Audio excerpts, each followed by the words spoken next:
बिस्मिल्लाहिर्रहमानिर्रहीम अस्सलाम वालेकुम और मैं हूं आपकी मेजबान सुंबल सियाह। नजर डालते हैं अब तक की अहम तरीन खबरों पर।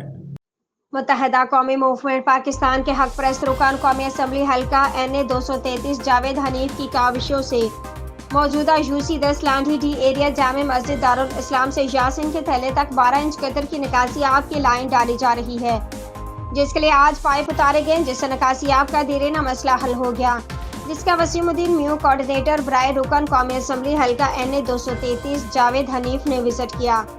इस मौके पर बड़ी तादाद में इलाके अवाम मौजूद थे, जिन्होंने अपने देरीना मसले के हल पर मुत्तहदा कौमी मूवमेंट पाकिस्तान की क़यादत रुकन कौमी असम्बली हल्का NA 233 Javed Hanif, town organiser Korangi town Sajid Rajput, coordinator Wasimuddin mu का शुक्रिया अदा किया और मुत्तहदा कौमी मूवमेंट पाकिस्तान के हक में नारे लगाए।